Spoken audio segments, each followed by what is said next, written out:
The past does not determine the future unless you decide that it does. Most of the excitement is actually in the anticipation of the thing rather than the thing itself. But until you are willing to step into radical acceptance and take radical responsibility for what happens next, then nothing will change. And it's so good having someone edit it, because then if your brain does stop, someone can just clip it. It's so good. Hello everybody, welcome back to the Lucy Superfox Show. My name is Lucy Superfox and this is my podcast. On today's episode, I am speaking to you if you are a six-figure seeker. If you are someone that wants to be earning that kind of wealth and living that kind of abundance, then this podcast episode is for you. I'm going to share a little bit with you today about my money story, my money traumas, and the 3 reasons why you're not already turning 6 figures and how you can absolutely do so in the next coming months. So first up, let's dive into my money story. Now, I am a girl like most people, most entrepreneurs will tell you, I don't come from a lot. My parents tell a lot of stories about how they struggled when we were young, and one of the biggest stories that I always love to tell people is that although my parents found massive hardship in our early years, my parents saw great financial success in my mid to late teens. But what that showed me was that my origins didn't need to be my destination. So just because I had had a background where money wasn't, abundant, where there wasn't a plethora of money available, I then lived a period of life where there was, where luxury, where choices, where freedom became something that my parents had. And that really modeled for me the power of entrepreneurship, the power of, having the ability and the money to make your own choices. But what it also showed me was that your money story does not have to define you.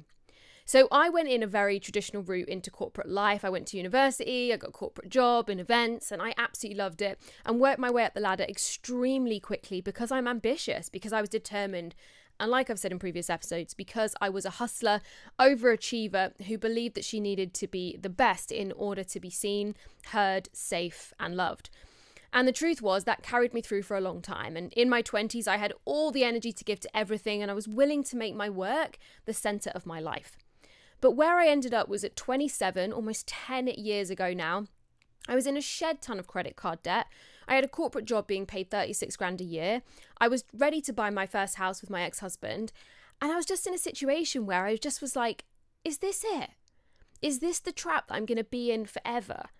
And at that point, I made the decision that I was going to walk away from corporate life to build a self-employed, at the time I used to say empire. Now I tend to stray away from that word. But I walked away from corporate life to build something for myself so that I too could see that freedom, that choice, that abundance, and have that kind of autonomy over who I wanted to be and what I wanted to create.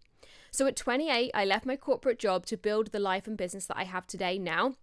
At almost 37 at the time of recording this, and I know I don't look it. Give all thanks to good gut health, good skincare, and great Botox. But in all seriousness, if you're somebody right now that's looking at your life and saying, it's too late for me, I've been broke my whole life, or this is just the way it is for me, then I really need you to hear what I'm going to say next. Your past does not determine your future unless you decide that it does. I decided that my past wasn't going to determine my future, and I was going to look at the example that my parents had set and use that as fuel and use that as inspiration, that it didn't have to always be about struggling and suffering. Now, look, I live in the UK and we have a narrative here that life is hard and life is difficult, and we have a stiff British upper lip where we keep calm and carry on. But the truth is, most British culture is actually just about moaning and cups of tea. And so when we live in this culture, if things are good for us, if we're abundant, if things are going great, we often say, oh yeah, not bad, not bad. How are you? Not bad.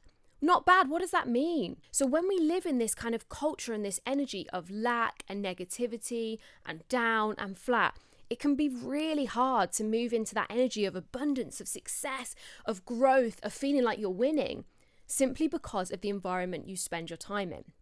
So I knew that when I left my corporate job, if I was really going to shift, I was going to have to change my environment. I was going to have to change who I was listening to. I was going to have to change what I was watching. I was going to have to change what I was consuming so that the way that my mind thought, that my inner programming and that my energy was focused on where I wanted to go rather than where I'd been.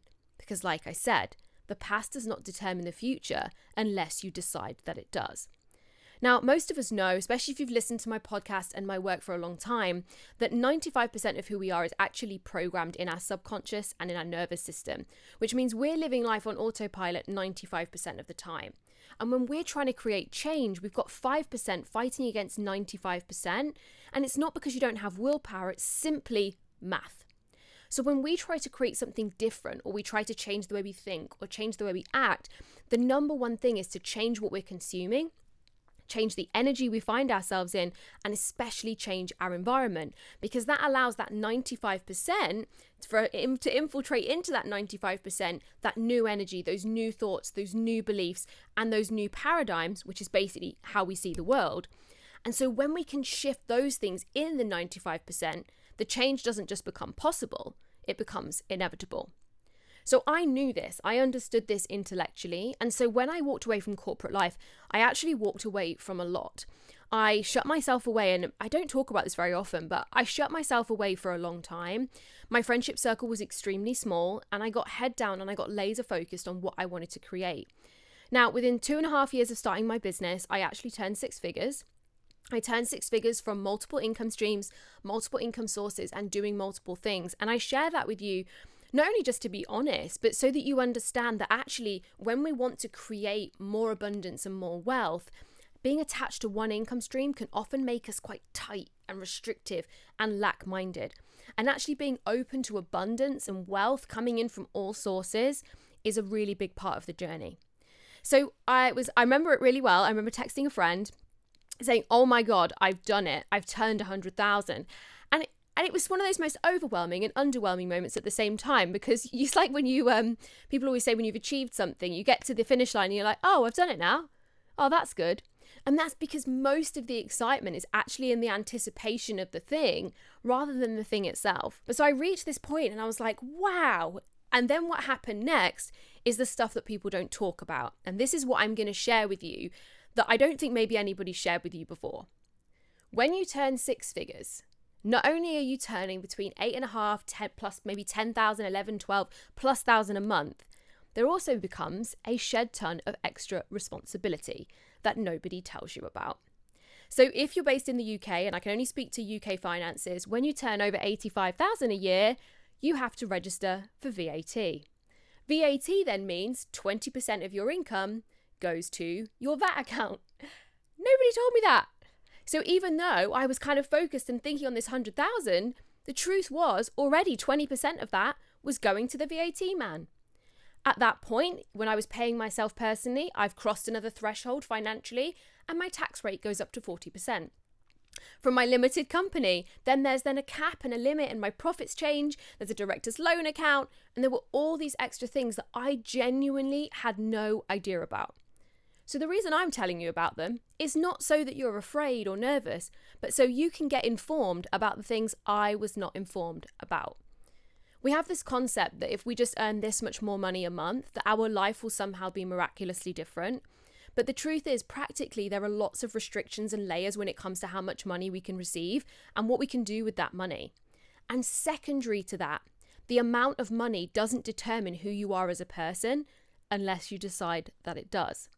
So we have to become the person we want to be with the money and understand the things about the money before we can receive the money, so that receiving the money feels safe. And this is what I'm going to dive into in a second. So I turned my first 6 figures and had a very big culture shock of becoming VAT registered, of having to deal with all these extra layers of responsibility, and actually choosing at that point to switch accountants to an accountant that really understood the nuances of the businesses that I run and the way I earned my money, that allowed me to make lots of tax savings, that allowed me to be really smart with my money and smart with investments, but also to be a person that then was really financially informed and was able to take that 20% every single month and put that aside for VAT. And since 2020, April 2020, I have never blinked at the fact that I needed to put VAT money to one side, and I've paid that VAT bill on time every single time. So these kind of things can really inform that 6-figure lifestyle that you are seeking as this magical unicorn thing. Actually, it's important to get informed about what that actually means for you financially. So That was in 2019. I turned my first six figures, and it's now 2024 of October 2024. And do you know what's crazy? It's actually 8 years. So the end of this month in October, it's actually 8 years to the day I left my corporate job, which is pretty freaking cool. So 8 years ago, I walked away from corporate life. 3 years after that, I turned six figures. And 5 years later, I'm still living in a multi-six figure lifestyle. And here's the fun fact about my story. Over the last 5 years since turning that six figures, the way I earn my money has changed a lot. In that, I have launched programs and stopped launching that program. I have had one-to-one clients and had no one-to-one clients. I've scaled a network marketing business to its top level and scaled it back and scaled it up and scaled it back. I have been doing lots of presenting work. I've done some event work. I've done some voiceover work. I've had a podcast and had some brand deals. And the truth is, every single month, I have never earned less than a certain threshold. Now, I can tell you that threshold is actually £10,000 a month, which for some of you will be like, whoa, wow. And I want you to know, you get very used to it. So when I say it quite casually, just know that's what I've become energetically used to, as what Amanda Frances would call my energetic minimum, or what I call my energetic baseline. And the reason why this is important is what I'm going to talk about next, is that what you are energetically available for, you will continually get. So despite the fact that my businesses have ebbed and flowed and changed over the last 5 years dramatically, the minimum baseline of what I am available for has not. And this is why money is not just about the practical things. Money is hugely about the energy side of things. So I sit here today as someone earning multi-six figures. I've just had my best 2 months in business in the last 8 years in business. And that has truly happened because I am fully in the energy of who I want to be, knowing where I'm going, knowing what I'm doing. And so if you are seeking six figures, but doing something you don't love because you think that it's practical or it's going to make you a shed ton of money, I want you to know it might. But what happens when you then receive that money and you don't love the thing that you're doing? There's a negative energy in the receiving of that money. So I want you to really get honest with yourself about what it is you want to do. And if you don't know, what are you curious about? Curiosity is always a clue. So I sit here today, like I said, in a place where I am honestly thriving financially. And it's not that I haven't used a credit card. In fact, I'm a big fan of American Express, giving them a completely free shout out. I love working the American Express point system. But it's just because what I have got to is a place where I feel safe enough to receive money. I feel safe enough to invest in myself. I feel safe enough to spend money. And I feel safe enough to have money in the bank and it not be under this umbrella of for a rainy day or for an emergency. Because when we hold money or need to receive money or spend money in any kind of negative energy, what we actually create more of is negative lack. The 3 reasons that you are not currently a six-figure earner. Number 1, and this is the big one, your identity. If right now you are somebody, let's say, who's earning 2 to 5K a month, maybe earning under 2K, maybe you are just like me 8 years ago and have walked away from corporate life and have no idea where the money's coming from, but you are absolutely dead set that you're going places. The truth is, there is a version of you right now that is available for receiving that amount of money. There's a version of you right now that only feels safe receiving that amount of money, having that amount of money in the bank, having that amount of money on a credit card, whatever it might be. There is a version of you. And that identity, that version of you in that moment, is the person that's reliving and recreating the same life experience.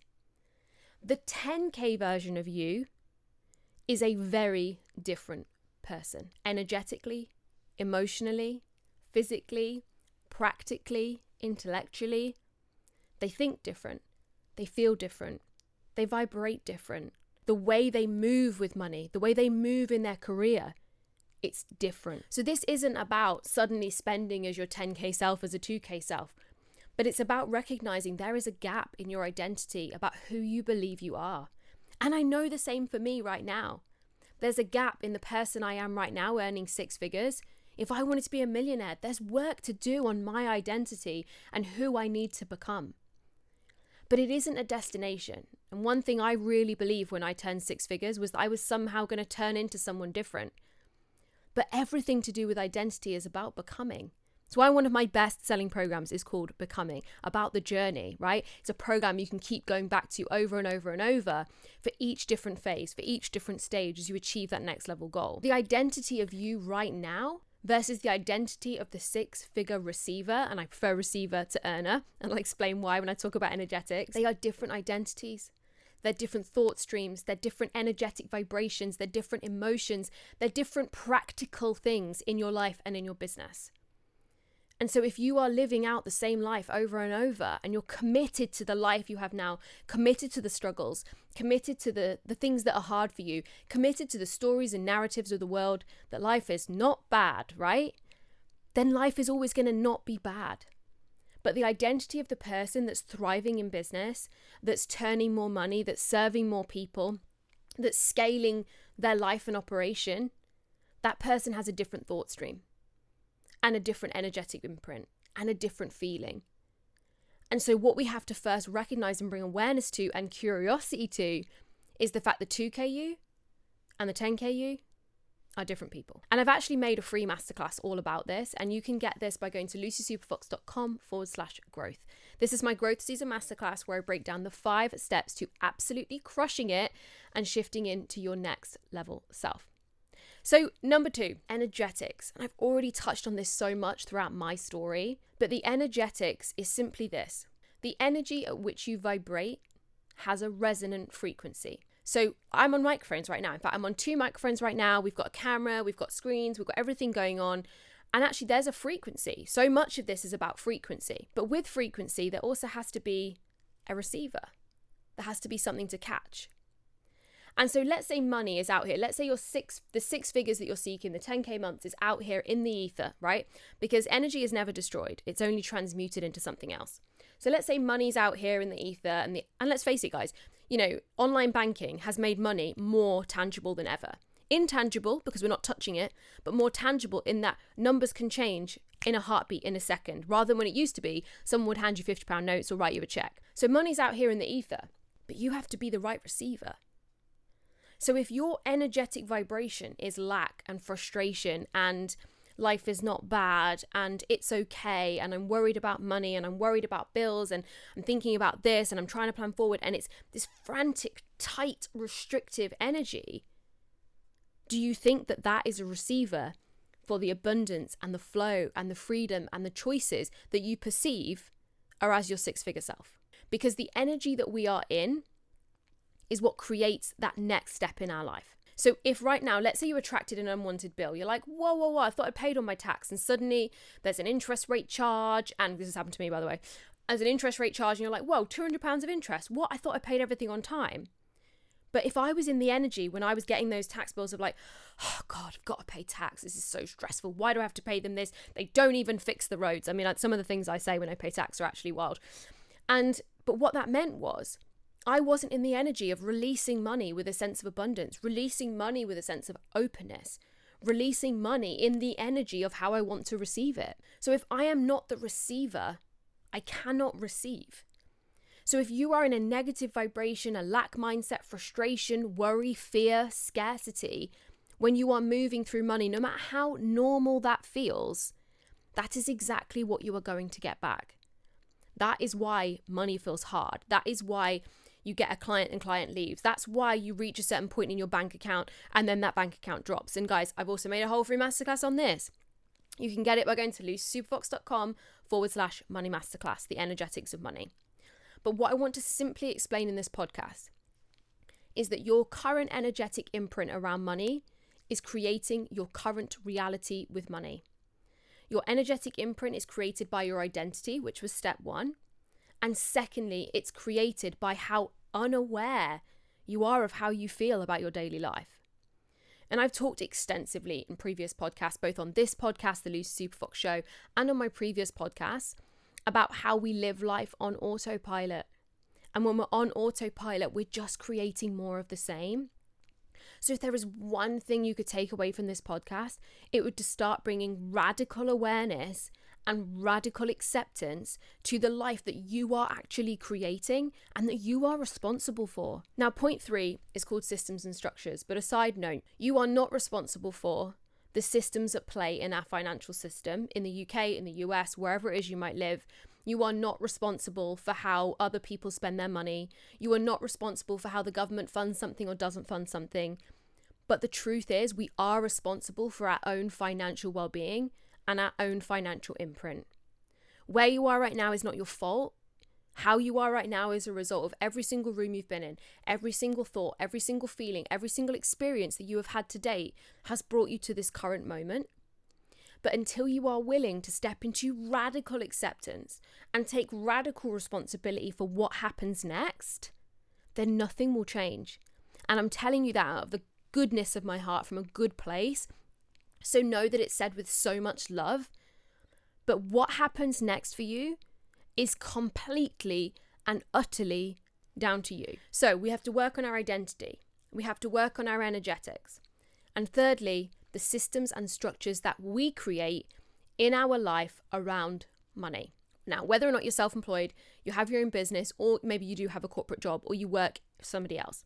The truth is, money isn't limited by a job. Money isn't limited by an income stream.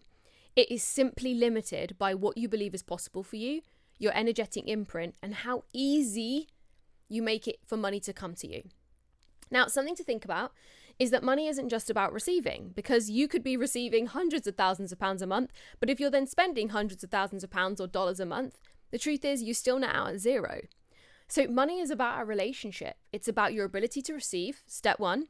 Then it's about your ability to hold, so how much energetic capacity you have. And I talked about this on previous episodes, how safe it feels to hold big amounts of money, and also how safe you feel to release that money. How safe you feel to let it go, to spend it, whether that's investment, having fun, luxury things. And those three things are so important. But what happens is we get really, really good normally at one of the three. So we're either a really good spender, and that's definitely where I spent most of my 20s. I was really good at spending money. Or we get really good at making money, but then because we're in a lack vibration, some of the time we actually attract a lot of expenses and we net out at zero. Or we get really good at spending money, we get really good at saving money, but then we get really tight and we don't want to let it go. And actually we need all three to be working as this fluid piece where it has a solid foundation of safety, nervous system safety that I bang on about all the time. We need this solid foundation of safety, and from that solid foundation, we then have this ebb and flow energy of money coming in, of some being held and some being released.